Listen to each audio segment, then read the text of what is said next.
Isang mapagpalang araw sa iyo, kapatid.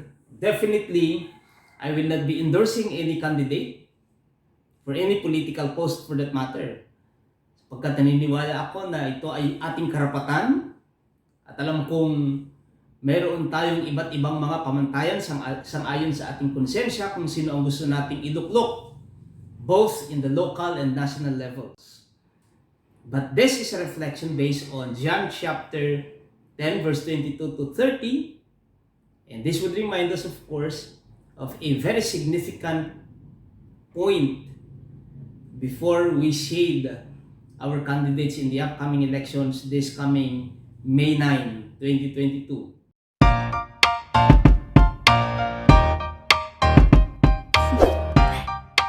Do you want to know?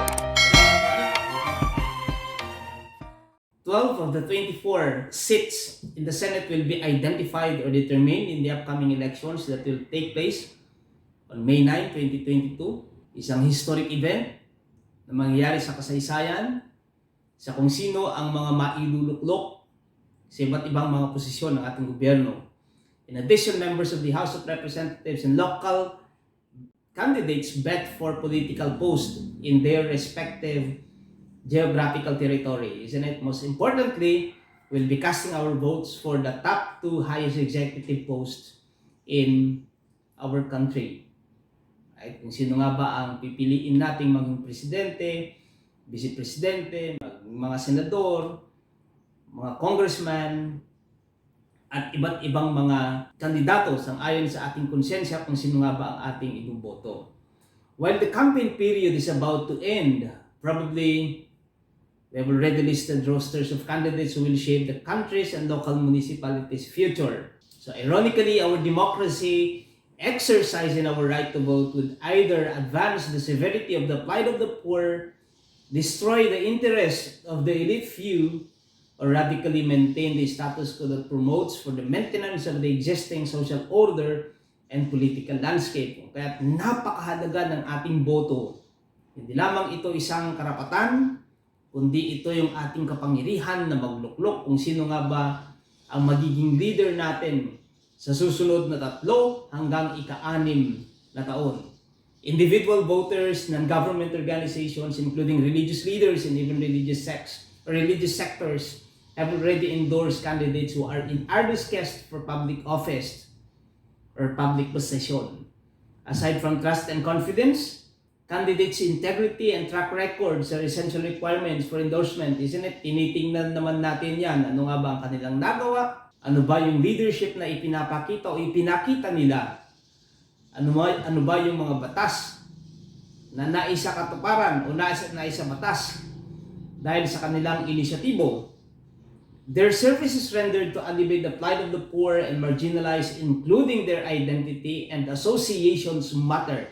O kahit napakahalaga yung kanilang ginawa, kanilang nagampanan sa iba't ibang mga posisyon sa gobyerno, right? However, voters can still review their identity and platform so that democracy is not wasted for nothing.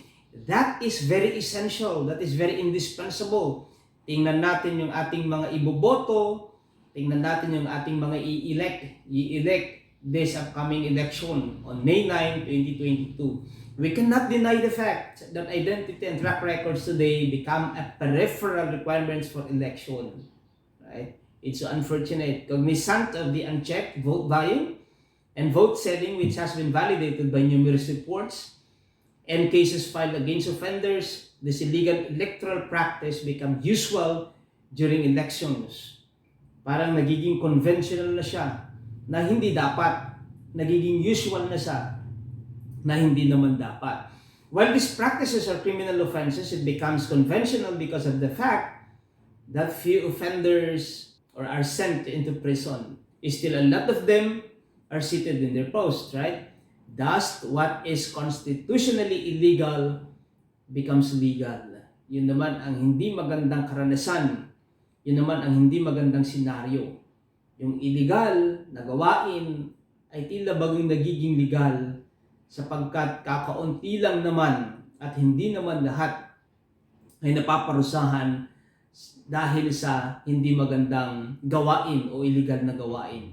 So every time you witness a good number of people gathered together during elections, the list is to expect and anticipate for irregularities, except that which is intended for campaign rally, right? And so identity and services rendered are overlooked. Hindi na nakikita. So kung sino nga ba yung tumatakbo, hindi na nakikita yung kahalagahan ng trabahong nagampanan o inisyatibong ginawa ng mga kandidato sang-ayon sa kanilang gustong maging posisyon sa ating gobyerno. Sometimes money and popularity speak louder than track records, experience, and good leadership. It's unfortunate that money and popularity speak louder than track records, experience, and good leadership. But in the case of Jesus, when people gathered together around him, they began to question his identity.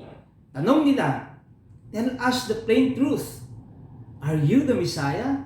They really asked Jesus about his identity. They longed to validate his identity rather than being captivated by a significant amount of money.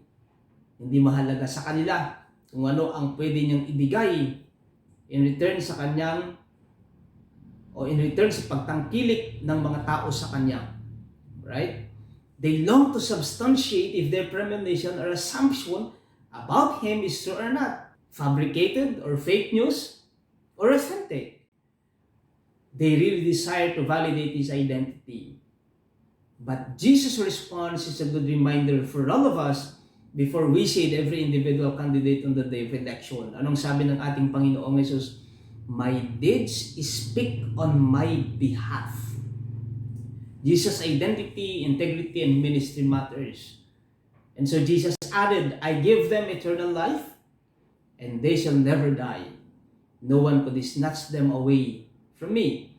And so Jesus' platform is life-giving and life-affirming. It's not life-intimidating nor threat-provoking. Napakainam mula sa salita ng ating Panginoong Hesus, mula sa mensahe ng ating Panginoong Hesus. Our right to vote is an integral part of our democracy. May our right be exercised without being compromised by money or associations. May our conscience speak the right leaders who will govern and serve the best interest of the vulnerable, weak, and neglected. May we be like those who dare to know the identity of Jesus these upcoming elections before we shade its candidate whom we prefer to choose. May we not be deceived by the color of paper. When I say color of paper, that money involved or that money induced an exchange of our future. I repeat, may we not be deceived by the color of money induced an exchange of our future.